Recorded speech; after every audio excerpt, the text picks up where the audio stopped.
Hello students, welcome back. I'm here with the poem The Road Not Taken. Poem start करने से पहले मैं कहना चाहती हूँ कि आप प्लीज़ मेरे चैनल को सब्सक्राइब करें and press the bell icon also. After that you can get my videos easily. Okay, The Road Not Taken. ये पोएम रॉबर्ट फ्रॉस्ट के द्वारा लिखी गई है. इसमें चॉइसेस के बारे में बात की गई है कि हमारी लाइफ में बहुत सारे चॉइसेस आते हैं, लेकिन हमें खुद ये चूज़ करना होता है कि हमें कौन सा रास्ता सिलेक्ट करना है और कौन सा रास्ता सिलेक्ट नहीं करना है. यही बात इसमें बताई गई है. तो पहले हम देखते हैं. This well known poem is about making choices and the choices that shape us. Robert Frost is an American poet who writes simply but insightfully about common ordinary experiences. जो रॉबर्ट फ्रॉस्ट हैं वो एकदम बहुत ही simple subjects के ऊपर में लिखते हैं, बहुत कॉमन सब्जेक्ट के ऊपर में लिखते हैं और वो उनकी खुद की एक्सपीरियंस से लिखते हैं. ठीक है, तो यही एक उनकी पोएम है द रोड नॉट टेकन. इसे हम आगे पढ़ते हैं. Two roads diverged in a yellow wood, and sorry I could not travel both. And be one traveler, long I stood and looked down one as far as I could, to where I pant in the undergrowth. Two roads diverged in a yellow wood. Yellow wood का meaning होती है would. यहाँ पर लकड़ी का नहीं, लकड़ी की मीनिंग नहीं है. वुड यहाँ पर एक जंगल के बारे में बात की जा रही है. येलो वुड इसलिए कहा जा रहा है कि जो सीज़न है ये ऑटम का सीज़न है और ऑटम के सीज़न में जो पत्तियाँ होती हैं वो येलो कलर की हो जाती हैं. तो इसलिए वो जो जंगल है पूरा, अभी वहाँ की जो लीव्स हैं पूरी येलो है, इसलिए वो उसे येलो वुड कह रहे हैं. एंड वो कह रहे हैं कि उस जंगल में उन्हें दो रास्ते दिख रहे हैं, दो अलग अलग रास्ते जो अपोजिट डायरेक्शन में जा रहे हैं. और एंड वो कहते हैं कि and sorry I could not travel both. और वो कहते हैं कि मैं दोनों रोड पर नहीं चल सकता, मैं दोनों रास्तों पर नहीं जा सकता. इसलिए मैं एक ट्रैवलर बन करके वहाँ खड़ा हूँ, उसी जगह खड़ा हूँ और मैं दोनों रास्तों को देख रहा हूँ जहाँ तक मेरी नज़र उस रास्ते पर जा सकती है. He is trying to decide where to go. Okay, then took the other just as fair, and having perhaps the better claim, because it was grassy and wanted wear, though as for that the passing there had warned them really about the same. फिर उन्होंने decide किया और उन्होंने एक road ली, और वो उन्होंने जो रोड ली है वो वाला जो रास्ता है वो जो रास्ता है वो ग्रासी है मतलब उधर पे घास बहुत सारी अभी भी है और वहाँ अभी ऐसा लग रहा है जैसे वहाँ पर कोई चला नहीं है ना.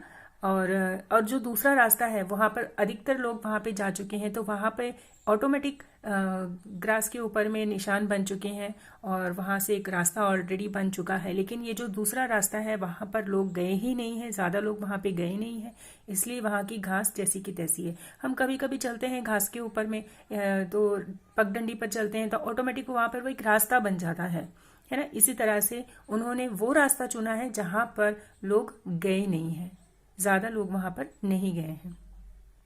And both that morning equally lay in leaves no steps had trodden back black. Oh I kept the first for another day, yet knowing how way leads on to way, I doubted if I should ever come back. वो ये कहते हैं कि मैंने जो दूसरा रास्ता छोड़ा है जिसमें सारे लोग गए हैं, जिसमें अधिकतर लोग गए हैं, मैंने वो रास्ता अभी छोड़ दिया है ताकि मैं कभी जब वापस आऊं तब मैं उस रास्ते को चुनूं, तब मैं उस रास्ते पर चलूं. लेकिन फिर भी जो पोएट हैं वो ये कहते हैं कि शायद ही, मुझे अभी इस बात का डाउट है कि शायद ही मैं वापस उस रास्ते पर चलने के लिए आऊं, क्योंकि जो रास्ता मैंने चुना है वही मुझे आगे लीड करता रहेगा. Okay, I shall be telling this with a sigh, somewhere ages and ages hence two road diverged in a wood, and I took the one less traveled by, and that has made all the differences. फिर उन्होंने कहा कि वो ये चीज़ चाय के साथ कहते हैं कि उन्होंने वो रास्ता पकड़ा है जिसमें कम लोग चले हैं, I took the one less travelled by, जिसमें कम लोग चले हैं, मैंने वो रास्ता पकड़ा है, और इसीलिए ये दोनों रास्ते एक दूसरे से अलग होते हैं। सिंपल यहाँ पर जो बात कही गई है पोएट के बारे में, ये हमारे लाइफ के डिसीजन के बारे में कही गई है। हम हमारी लाइफ में हमें आगे क्या करना है, आगे हमें कहाँ जाना है, ये चॉइस के ऊपर में है, और हम खुद ही हम खुद ही चॉइस करते हैं कि हमें कौन सा रास्ता अपनाना है। और हम जिस रास्ते पर एक बार चल पड़ते हैं, वहां से वापस आना हमारे लिए पॉसिबल नहीं होता है कि, और अगर हम चाहें भी तो हम वहां से वापस नहीं आ सकते हैं, और हम दूसरा रास्ता भी यूज नहीं करते, हम दूसरे रास्ते पर भी चलना नहीं चाहते हैं, क्योंकि हम ये चीज जानते हैं कि जो रास्ता हमने लिया है उसी रास्ते पर हमें आगे बढ़ना है, हमारी डेस्टिनी वहीं पर ही है, उसी रास्ते में है, और इसी तरह से हम फिर वो दूसरे रास्ते में कभी वापस नहीं आते। तो इसी तरह से रॉबर्ट फ्रॉस्ट ने हमें ये बात बहुत ही इजी और बहुत ही सिंपल भाषा में हमें ये समझा दिया है। हमें चॉइसेस के बारे में उन्हें बताया, हमारे लाइफ में हमें क्या चूज करना है, ये चीज़। यहाँ पर तो रॉबर्ट फ्रॉस्ट ने वो रास्ता अपनाया जिसमें लोग नहीं चले, कम लोग चले हैं। तो ये अब आपके ऊपर है कि आप कौन सा रास्ता चलते हैं। चलिए, इसी के साथ हमारा ये पोएम यहाँ पर फिनिश होता है। Thank you for listening and for watching my video, and हाँ, don't forget to subscribe my channel and press the bell. Okay.